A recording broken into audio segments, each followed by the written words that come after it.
When do I know this is somebody that I should be messaging, and what should that first message look like when I send it to them on LinkedIn? Great question. We're looking for a reason to send a message and what the message should be so that they're like, yeah, I'm fine with responding to that.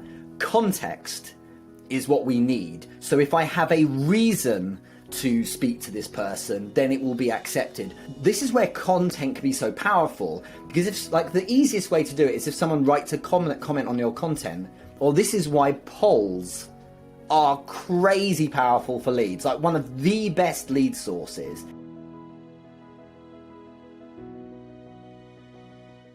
Richard Moore, LinkedIn sales consultant and content creation expert, joins the show here today. Richard Moore, welcome. Hey man, it's so nice to be here. Thank you very much. This is overdue. About time we connected properly. Yeah, I mean, when I first started on LinkedIn, started getting active on LinkedIn, you were one of the names that started popping up time after time after time again. So it's really an honor to get a chance to sit here and chat and get some insider secrets. So thanks for being here. Thank you. No, thank you. It really means a lot to me. There's some really amazing connections along the way. So yeah, I'm looking forward to it. And that's part of the magic of social media in general. And frankly, one of the reasons I love LinkedIn, I find that the relationships that I'm building on LinkedIn are deeper than on other platforms. Have you noticed that as well, Rich? I do. I think what's happened is that we've had social platforms, you know, Facebook and Instagram and so on. And what happened if you go back 2018, when this really started beginning, this social side of LinkedIn, I do feel that people didn't want to spoil it. And so they wanted to kind of do a better job. But then you've got the context as well of just a mite more professionalism. And that's been carried through. And I love it. People are just a bit more serious. And as a result, sure, there'll always be the odd troll. But in the main, you've got people who are more supportive and collaborative. And I prefer being here than anyone else. Absolutely, without question. Yeah, and I'd say that you made the right decision because it's working for you. And when I think of platforms to actually meet professionals, to sell professionals, I think LinkedIn. I don't think Instagram. I'm definitely not thinking TikTok. Not to say that they don't have a place, but LinkedIn is the place to connect with professional buyers. Okay.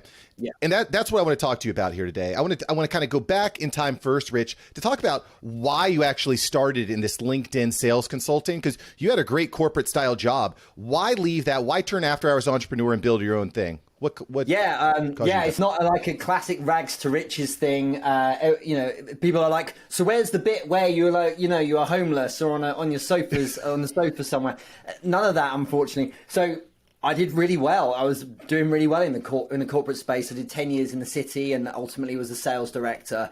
And around 2013, I pivoted out for a number of like really personal reasons. So my daughter was born and had no esophagus, so she had to have surgery right away. My mum died the same year, like really bad stuff happening. And so it meant that I had to like, well, I didn't have to, but it gave me the right kind of perspective. So there was a lot of like, what am I doing here? Spending 60, sometimes 80-hour weeks in doing this job when it's nice and I get well looked after and that, but I'm not kind of spending it with the people that really matter to me. So yes, making that pivot was really important. And my marvelous wife was like, you realize you can do that kind of thing. You can do it, is allowed. But because I'd been conditioned all my upbringing that success was wearing a suit, working in an office in London, but in fact there was another way of doing it. So it's interesting because the first few years were doing what I'm doing now, but through Facebook. And so I got my first online, because I was doing a little offline work to start with, but online gigs were through Facebook. And so I was building my brand there, sharing content like I do now. Let's say it's slightly more polished nowadays than what it was, but I was sharing ideas and getting into conversations with people, and that was converting to people saying, yeah, I'd really love it if you could help me. And that was where I was getting my first clients. Instagram followed a couple of years later. And then March 2018, I was like, in fact, it was mid-late 2017. I remember calling it and saying there's something going on LinkedIn. Like it's really starting to turn now. Like it's becoming not this online Rolodex of resumes.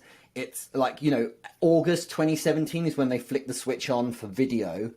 And I was like, it's just popping. Like I remember saying like it's going to go, and I remember like in 2018 going, I've just got to shift over there because I was doing great with Facebook, but as we've already said, the context is naturally there with LinkedIn for business. So that's where it will happen. So quite an interesting decade I've had. And I never thought 10 years ago I'd be doing this. Look, it's a Tuesday afternoon and I'm being interviewed by someone. And a Tuesday afternoon 10 years ago, I was in a very different place. Yeah. Yeah. Well, I'll tell you what, having kids on myself really kind of forced me to reassess where my life is going, where my life is heading. I wish I could have back up 10 years before having a kid so I could really focus down there. But at the end of the day, it doesn't really matter how you get to where you want to get, as long as you recognize that the path that you're on is not the correct one and that you want to shift. It certainly helps. 100%. Doesn't hurt having spousal support. I'll tell you what. Oh, absolutely. It makes it all very good when you know that someone backs you. 100%. Well, it sounds like you pretty early on, Richard, recognized that social media needs to be a major part of your acquisition strategy. How am I going to find new clients? How am I going to educate new clients? Was it immediately obvious to you that social media was the path to get there? Or did you start with the cold calling, the opening up the Rolodex and get to social media eventually? How did you get started in social? That's a really good question for someone like me, because my background was the cold calling world, my very first job. And then the first few years of my corporate life was approaching people cold and selling them, and having to navigate that whole process. And this is high ticket selling in corporate. It's tough. You have to be really resilient and that. And I knew the space well. I was good at it. But there was something really amazing about this idea of warming an audience first. And so the answer is I did both. I knew that if I could have a voice that drew an audience, that would really help me. But what I learned rapidly was that if you have an entitled approach, led by actually what is arrogance, where you're like, hey, I do this thing, get in touch if you want help, you realize that that's not the way, that's not real empathy for what a buyer is keen on, that you need to really tune into what they're experiencing, their emotional state when they observe your content, and warm them a little bit more patiently than that. But I was coupling this approach of like learning that with, I had a rule, which was every day, 20 new people, typically with the context of, they'd connected with my content or they'd like to post or whatever it might be. But 20 new people I'd start new conversations with. So I was playing 20 games of chess every day, plus the carryover from the previous day. And that's my Netflix. I love doing that.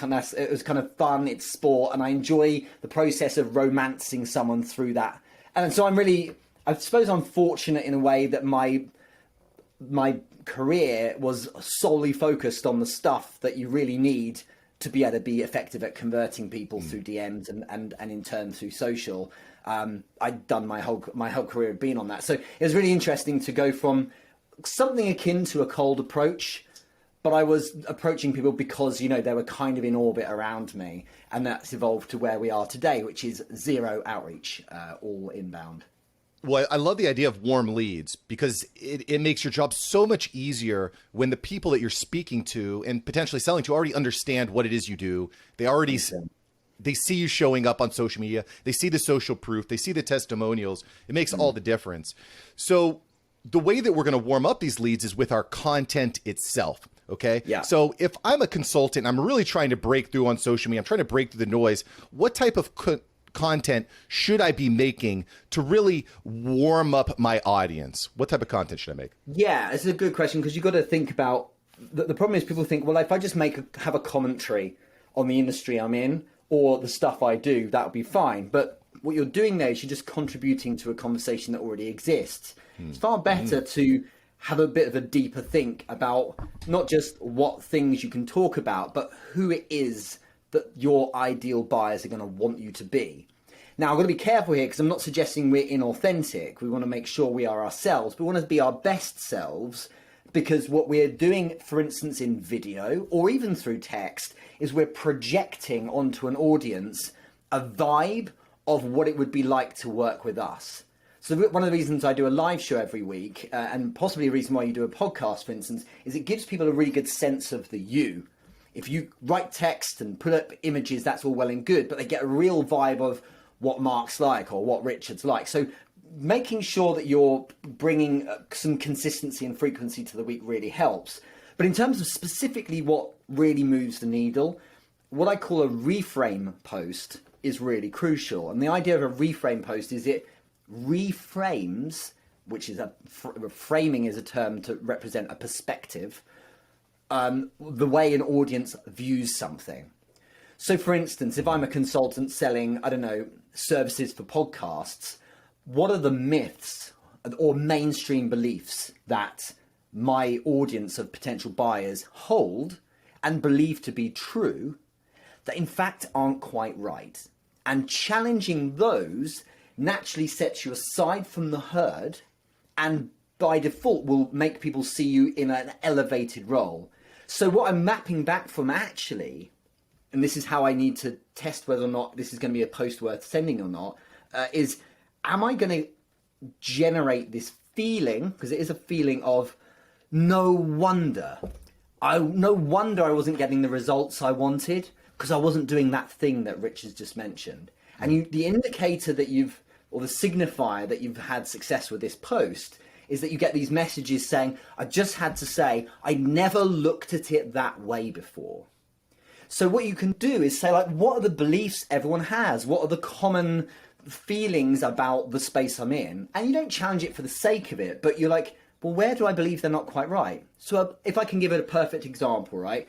A couple of months ago, I did a post that was, that said it's wrong to lead with value.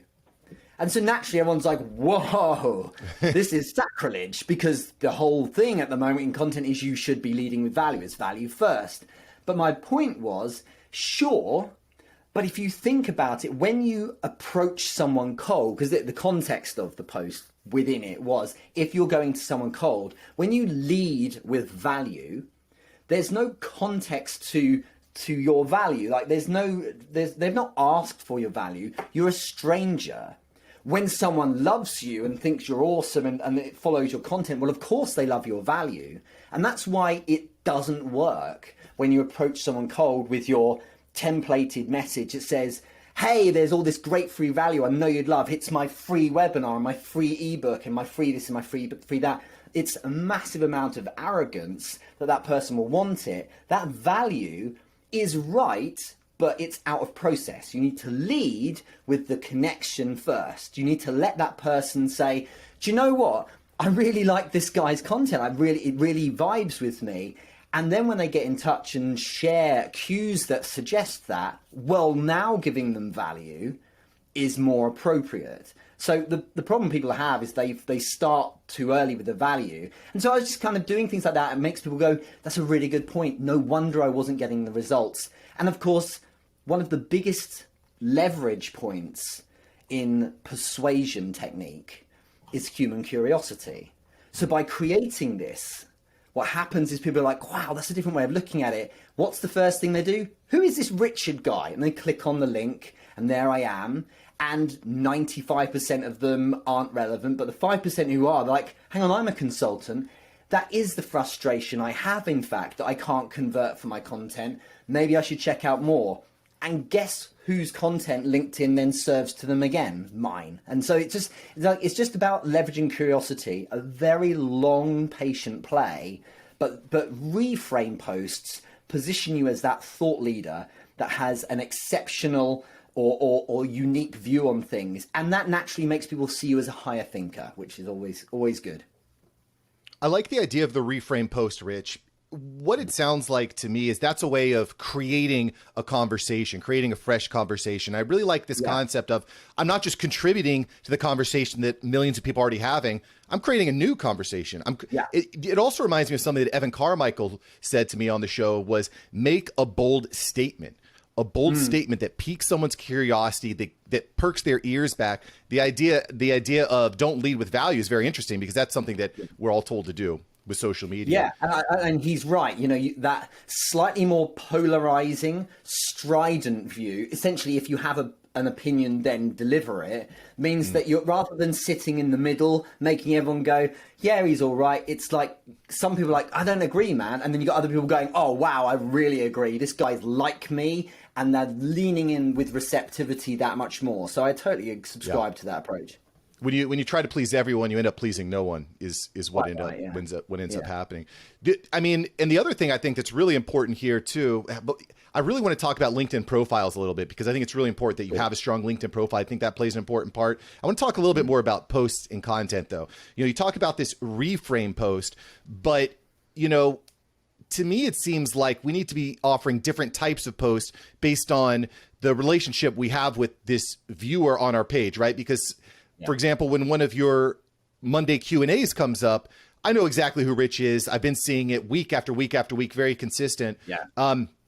Do you feel like it's important to have different types of posts to facilitate these relationships, try to warm up relationships based on where they're at in the cycle?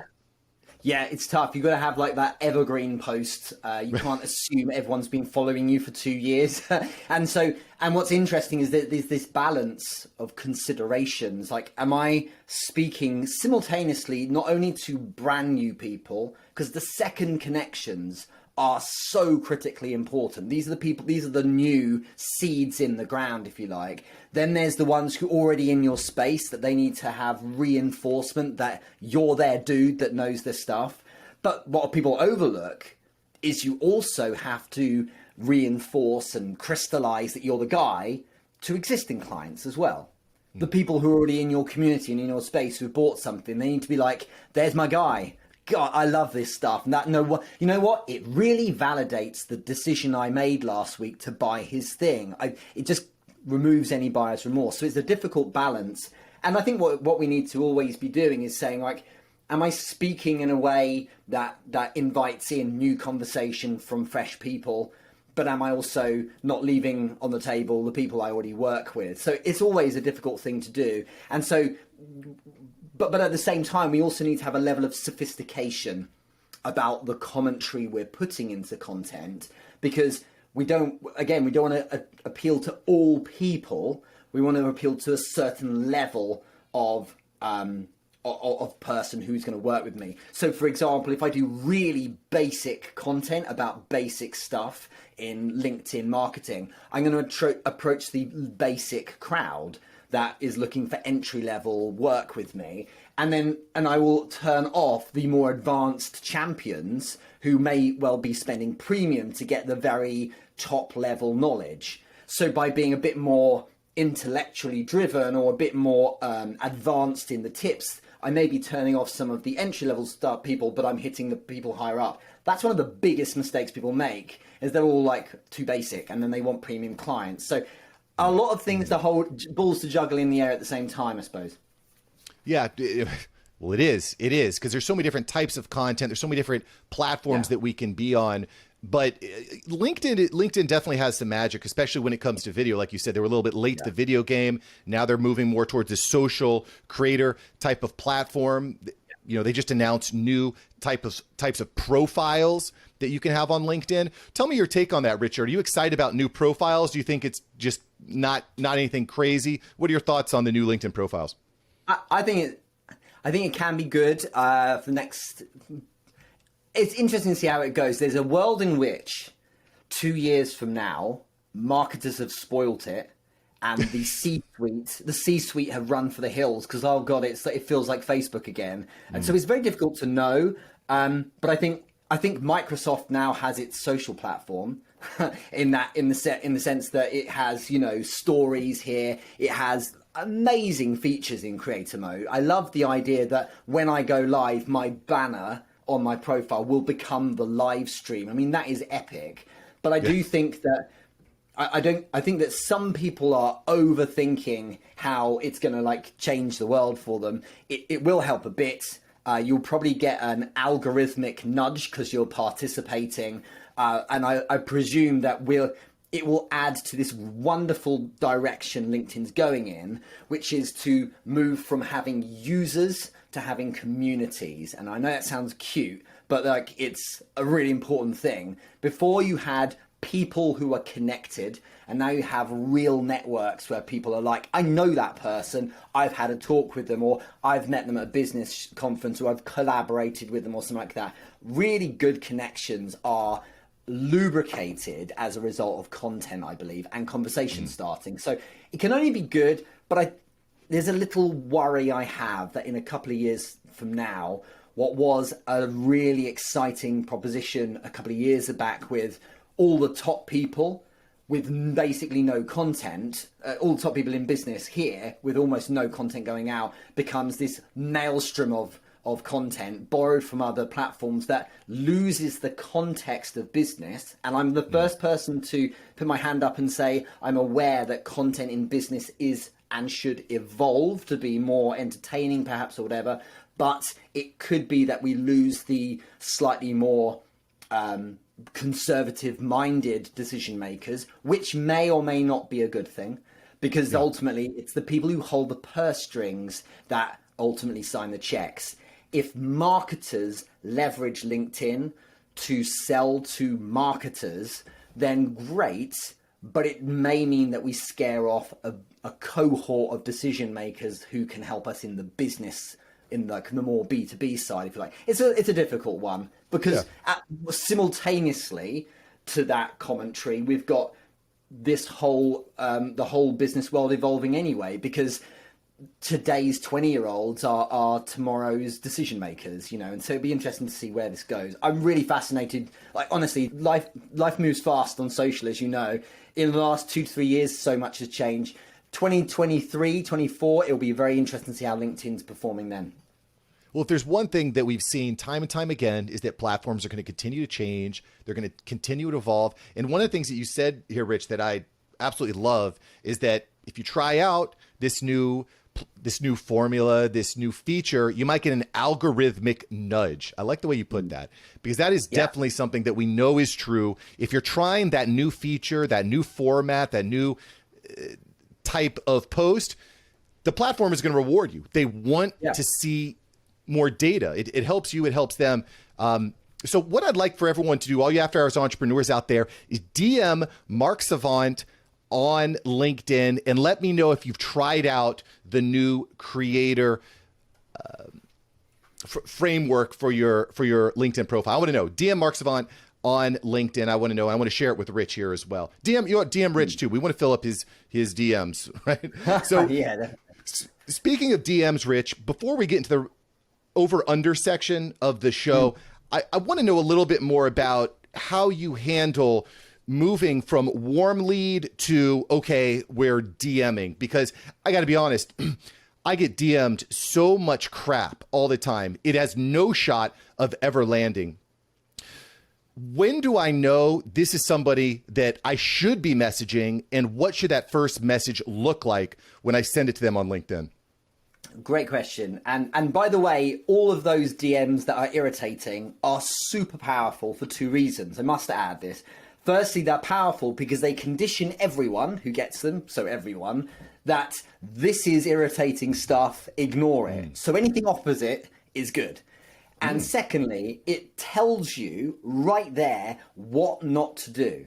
If anyone listening is doing those kind of messages but wouldn't respond to them themselves, that says you view your audience and set of buyers on a lower plane than you, which is a terrible mindset to have. They're not inferior to you. They're just as intelligent, and they will see these messages and go, I'm not responding to that. So if you wouldn't, then it's crazy to send them out. And what we're looking for, just to answer your question here, is we're looking for a reason to send a message and what the message should be, so that they're like, yeah, I'm fine with responding to that. Context is what we need. So if I have a reason to speak to this person, then it will be accepted. Just because we're relevant in that, I don't know, we went to the same university or are both in Florida, it's not really good enough, because that's kind of a bit like on the top level. So this is where content can be so powerful, because if, like, the easiest way to do it is if someone writes a comment on your content, or this is why polls are crazy powerful for leads, like one of the best lead sources. Because when someone votes on your poll that says, you know, as a question, if it says, what's the thing that you're struggling with most on LinkedIn? And one of the options is conversion from my content. Well, look, I've got 162 people there who've gone, I have a problem with this thing. what do you think my message could be related to? Not, hey, I want to add like-minded people to my network, which is boring and the same as everyone else. I can say, Mark, just wanted to say thank you so much for voting on my poll today. How are you doing? And because we have context, the commonality of the poll, of course you're going to respond because you did that first step. You're like, yeah, I did. I voted on your poll. Nice to meet you.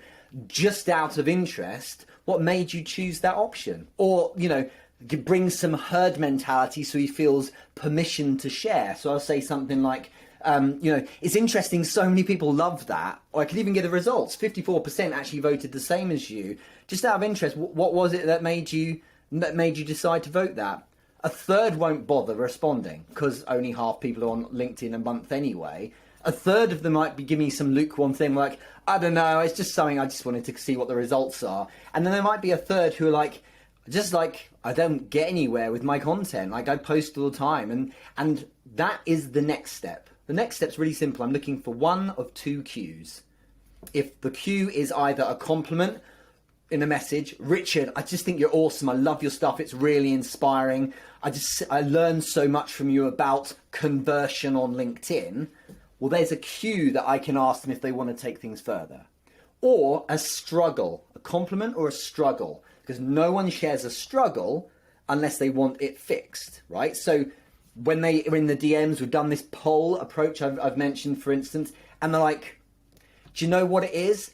I just don't know how I meant to get people to step forward. I can't get any kind of results from them. That cue is them saying, like, if you could help, that'd be awesome. If you're nervous, go for a second cue. But unless you get the compliment or the struggle, you're not ready to pivot to an ask yet. So you don't try and pivot to a, hey, well, you know what? I know I can help. Would you like to grab a call or would you like to explore this further?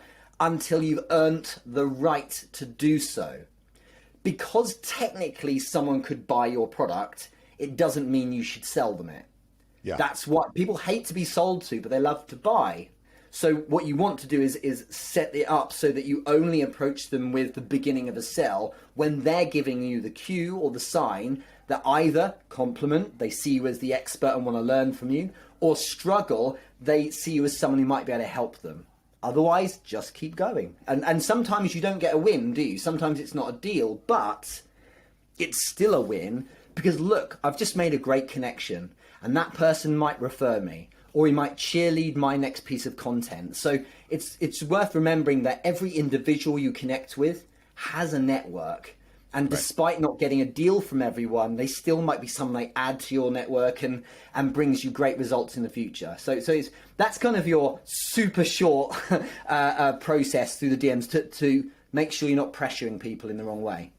Well, no doesn't mean never. It just means not now, right? Precisely. So treating everyone with respect is certainly a big deal. But I love this idea of leveraging the polls because now you know the exact pain point that this person has. And honestly, to not use them. Absolutely. Oh, it's absolutely insane. Plus the reach that I find you get on polls is massive. I get way more reach on polls, way more engagement, conversation. Polls are definitely, I'm trying to get to this rhythm of at least one poll a week on LinkedIn. Yeah. Run it for 7 days and it's about time. I mean, they've been languishing at the bottom in terms of distribution.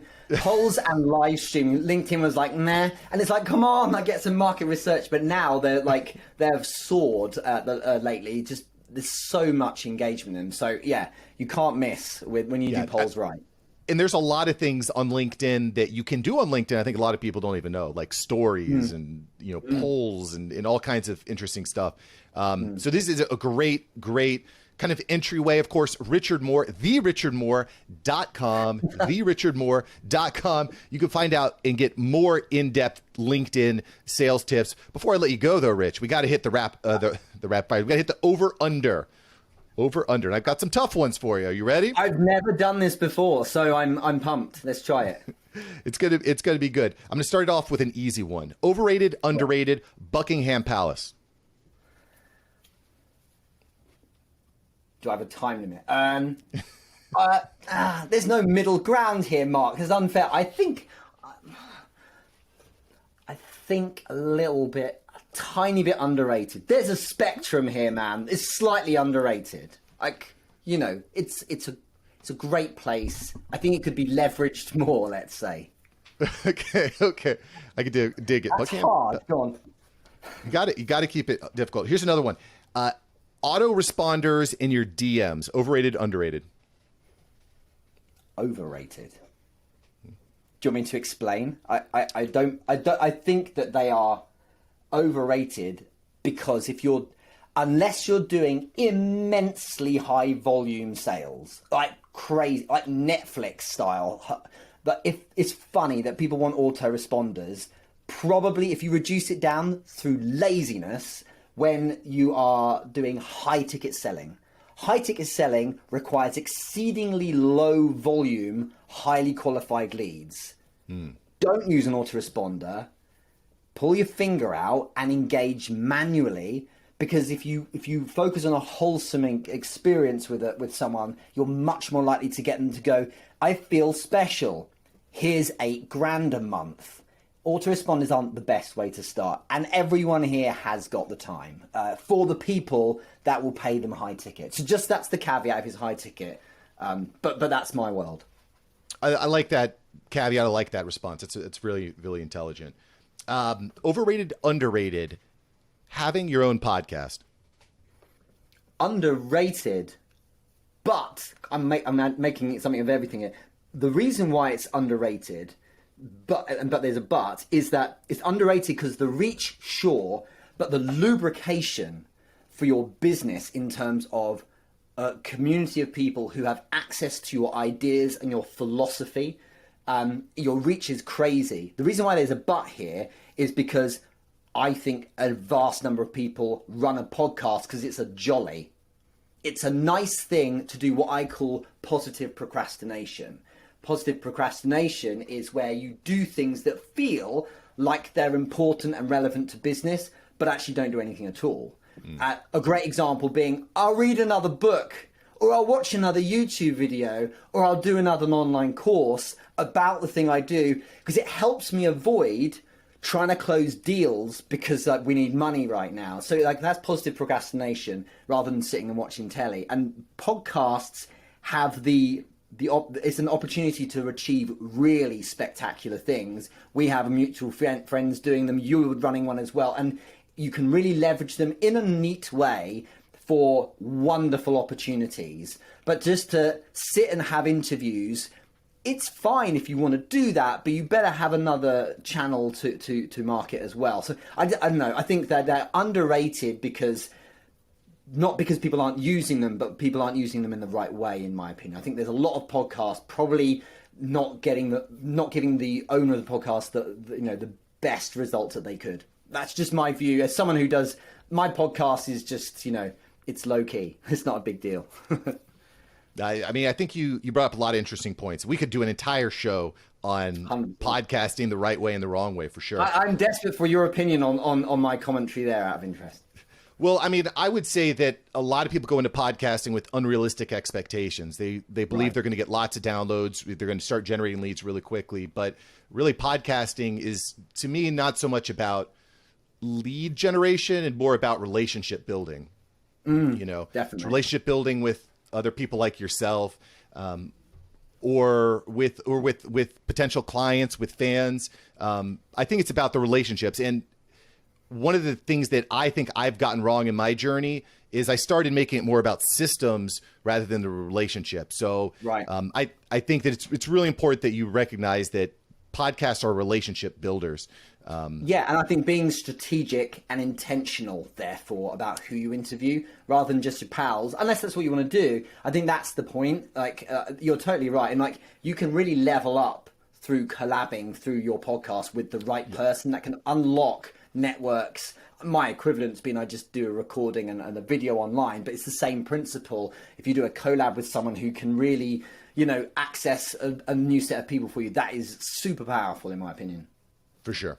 All right, cool. I want to ask you one more overrated, underrated here. Overrated, underrated LinkedIn stories. Massively underrated, Mark. Massively. If anyone here gets anything from Instagram stories, do LinkedIn stories. I love it. Instagram stories was probably my second best income stream over LinkedIn post. Sorry, Instagram stories over Instagram post. To obviously number one being LinkedIn content, but LinkedIn stories has crushed it. What's fascinating about them is that they seem to target a lot of second and third connections as well. So I'm scooping up huge amounts of distribution with new people. And of course, look, we're back to the context of a DM.